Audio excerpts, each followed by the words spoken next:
안녕하십니까. 희망버디 기술사 토질 및 기초입니다. 이번 시간에는 흙의 정의와 특성에 대해서 알아보도록 하겠습니다. 우리가 토질 역학을 함에 있어서 공학적인 의미의 흙에 대한 정의를 분명히 하고 가야 하겠습니다. 이 개념들은 지속적으로 토질 역학을 공부함에 있어서 지속적으로 알아가야 될 내용이 될 것이고, 하나하나에 대해서 공부를 해 나가야 할 것입니다. 그러면 하나씩 알아보도록 하겠습니다.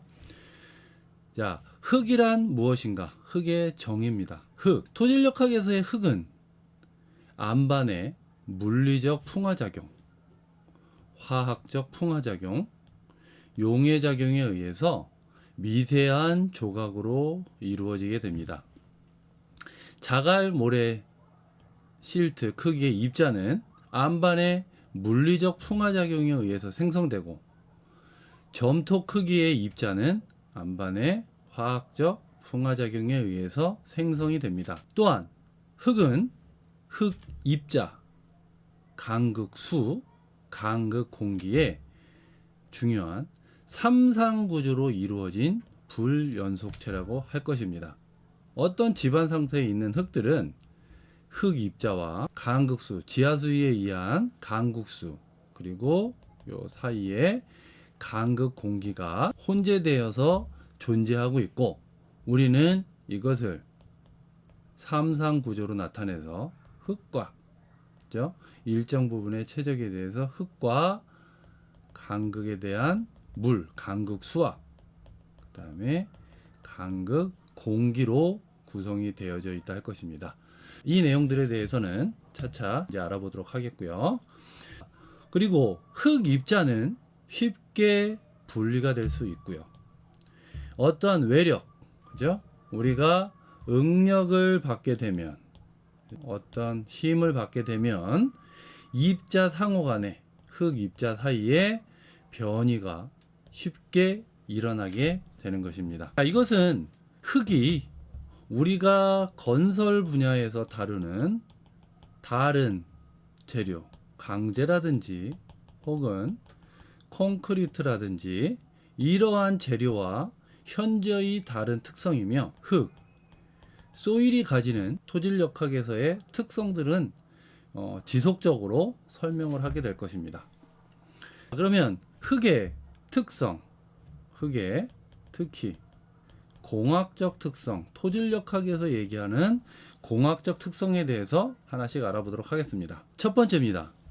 흙의 응력과 변형에 대한 거동은 탄성을 보이지 않는다입니다.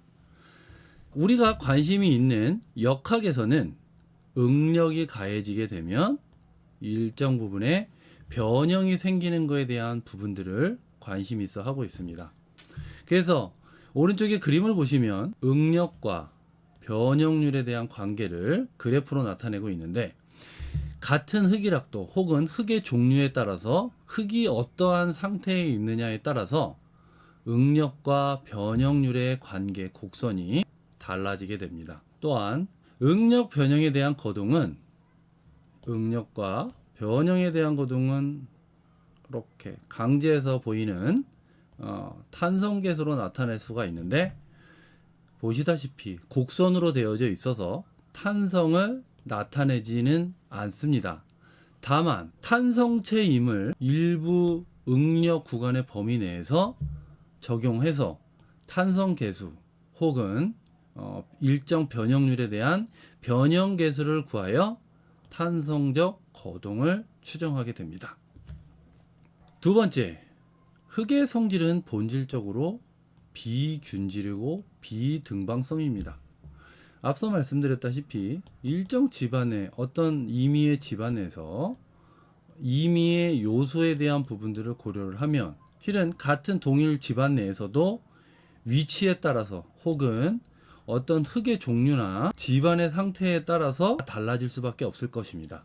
그러나 공학적인 부분에서의 토질 역학을 이해함에 있어서 비균질 비등방성임에도 불구하고 우리는 등방성으로 간주하여 해석을 하게 됩니다. 이것은 기본적인 가정들을 통해서 단순화시켜야 역학에 대한 부분들의 개념을 적용할 수 있음이기 때문입니다.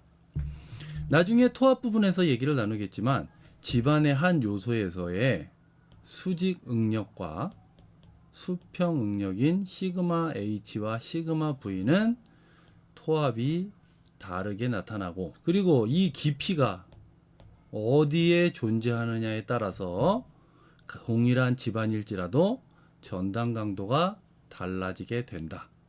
그렇죠? 이거에 대한 부분들을 이해해야 될 것입니다. 세 번째, 흙의 거동은, 응력은 당연히 응력과 변형률에 대해서 가장 관심이 있는 부분이고, 응력뿐만이 아니라 시간 의존적, 환경에 의존을 하게 됩니다. 응력의 크기에 따라서 변형이 발생되는 것은 탄성계수로, 그렇죠? 변형계수로서 나타나게 될 것이다, 이렇게 말씀을 드렸고, 이 변형이 커지게 되면 파괴에 도달을 하는 파괴 기준을 정해야 될 것입니다. 또 시간 환경에 따라서 흙은 거동 변화를 일으키게 되는데, 우리가 중요하게 나중에 다루게 될 안밀이라든지 집안의 동결, 융해에 대한 부분들은 시간이나 환경의 의존적인 특성이라고 할 수 있겠습니다. 그리고 네 번째는 집안 조사를 통한 집안 구성과 공학적 성질을 확인해야 한다는 것입니다. 우리가 일정 부분 부지에 대한 개발 행위를 할 때 모든 집안의 집안 상태를 특히나 계획 단계에서 혹은 설계 단계에서 다 알 수는 없을 것입니다. 그래서 우리는 집안 조사라는 것들을 통해서 집안의 상태와 지층 구성을 하고, 현장 실험과 실내 실험을 통해서 우리가 필요한 설계 정수, 집안에 대한 설계 정수를 산정을 해서 구조물에 대한 안정성 검토, 집안에 대한 안정성 검토를 할 때 이 설계 정수를 사용해서 안정 여부를 검토할 수 있게 됩니다.